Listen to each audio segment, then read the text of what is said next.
And now we introduce Mr. Jon Bon Jovi. Yeah! Hey, Jon. It's good to see you, man. How you been? I'm good, guys. You're great. Great to see you both. Excellent. Well, listen, we know how much this city, Philadelphia, means to you and your philanthropic efforts here, and you continue to do kind of what we're doing, and that is making sure that bellies stay full. And obviously, you had the Soul Foundation, the JBJ Soul Kitchen.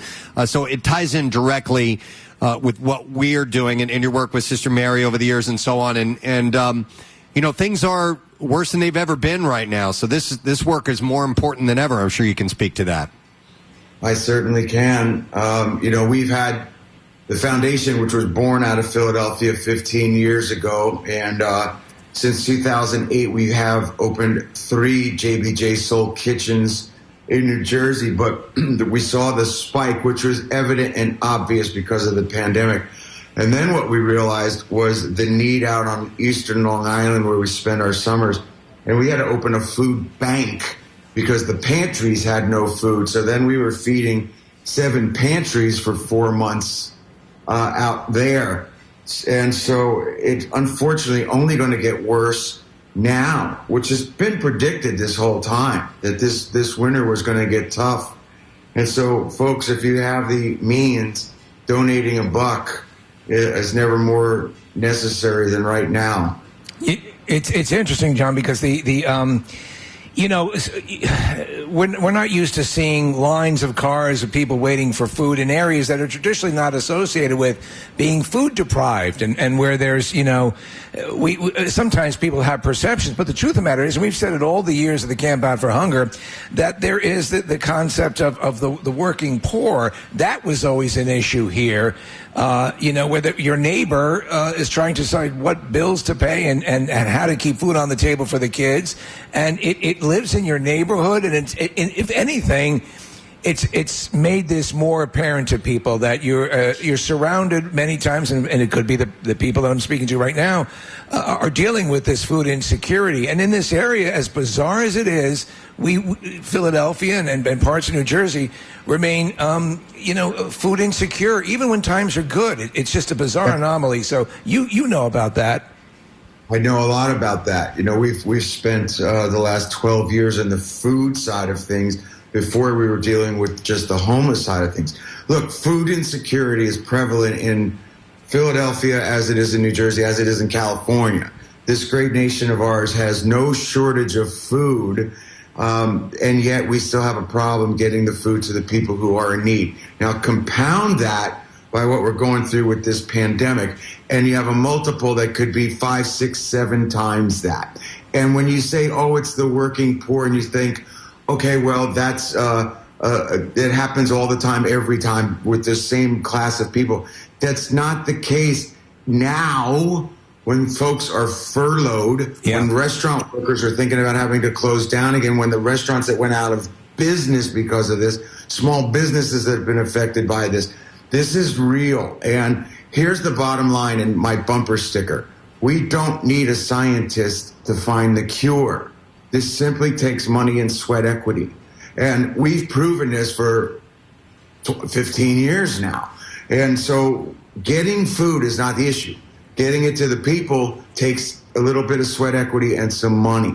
But we, the audience listening right now on MMR, know how to do this because we've done it and will continue to do it. Yeah, and it's honestly, for all the stuff that we started, and we had 8 different versions, 8 different iterations of how we're going to execute this, it was important to do it at least in a way that would be familiar to people, to give them some sense of normalcy. But every corporation, the way people are rising to the challenge with even other charities, the blood drive that we do, the way people have been stepping up, there is, as hackneyed an axiom as it is, there is a never say die attitude, you know, in this area, and people are rising to the challenge. And you do it so eloquently to call upon all the Bon Jovi fans, just fans of decency in general, to come on out and support the event. Absolutely, and I thank each and every one of them for taking the time and giving what they can. Hey, John, on to the music side of things. You know, your tour was canceled this year, obviously. That's a disappointment for yourself. You had new music out, some really in-depth stuff that you had written, some very poignant music. And are you entertaining the idea of getting something going next year, or is everything just on hold until something specific has come out that says, okay, it's time to get back on the road?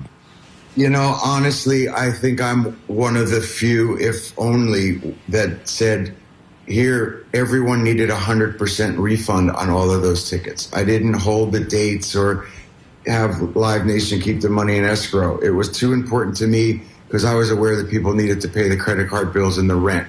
So if in late 21, touring starts, from my vantage point, there's going to be sports teams in the arenas and the stadiums. So I'm going to wait for all of that to settle, for that dust to settle. I can't imagine us going out before 22 at the earliest. Okay. Wow. Well, I have 2 questions for you, John. The first is not very serious. The second one is, do you have any regrets about naming the album 2020? And did you, I know you love working with Jennifer Nettles, the single Do What You Can. You worked with her again. And can you talk a little bit about what that experience has been like for you? Well, I wrote a very topical record, and 2020 initially was meant to signify both clear vision and our band going forward, and also I thought of it'd be a cute T-shirt in an election year. But with what was going on around us, everything that was going on around us, I started writing a more serious record and a very topical record, not political but topical. So I'm very proud that I still call the album 2020, okay. And this is a moment in time.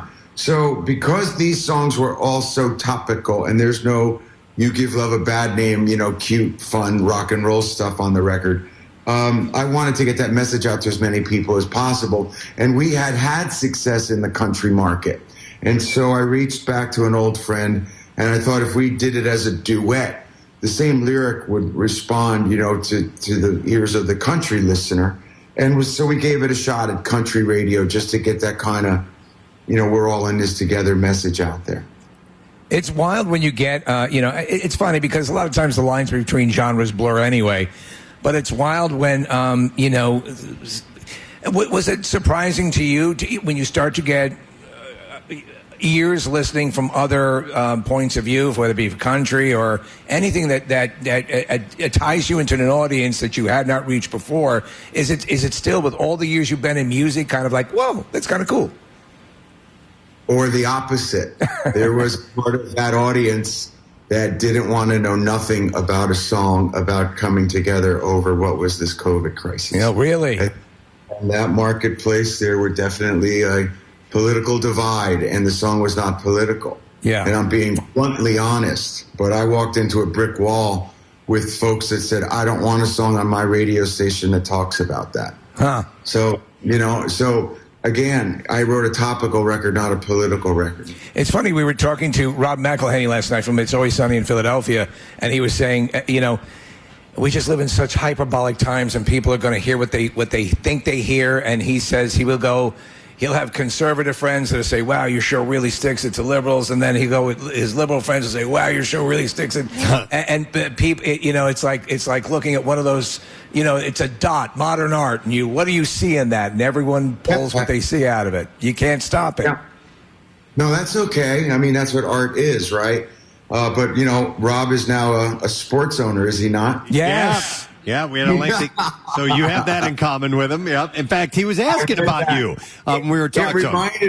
It reminded me of a throwback to my days with the Soul. Yeah.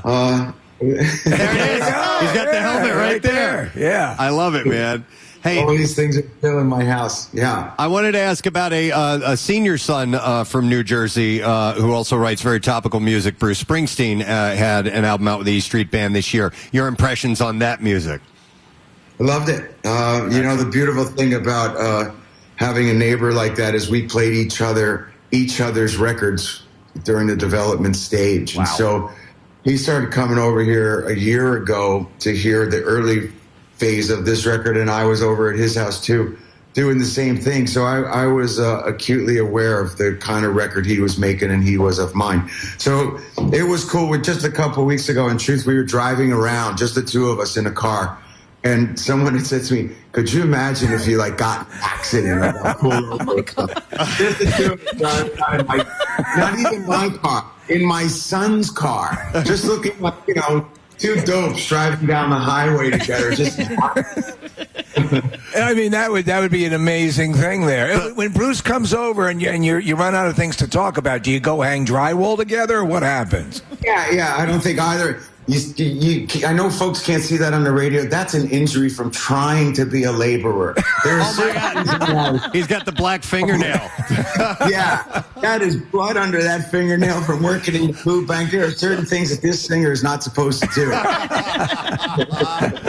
Oh, that's funny.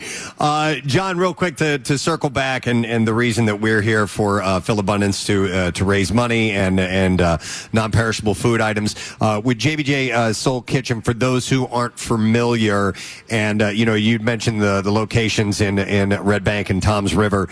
What exactly is the JBJ Soul Kitchen? People who don't know. Our community restaurants, and the third one is at Rutgers University in Newark. Our community restaurants don't have prices on the menu, but if you want to effect change directly and immediately, you come into the restaurant, you either volunteer for your meal, and so we take care of you. Or if you can afford to, you leave a suggested donation, and you leave, say, $20. It covers your meal, a 3-course meal served to you by waiters, beautiful china, blah, blah, blah.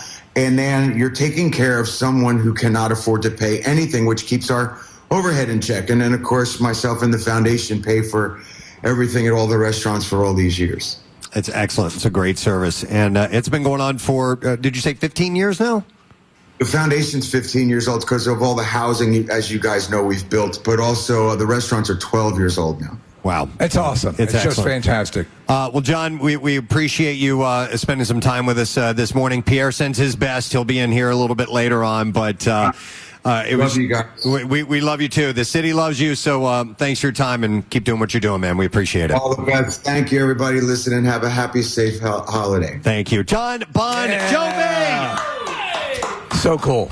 Today's been a great day, man.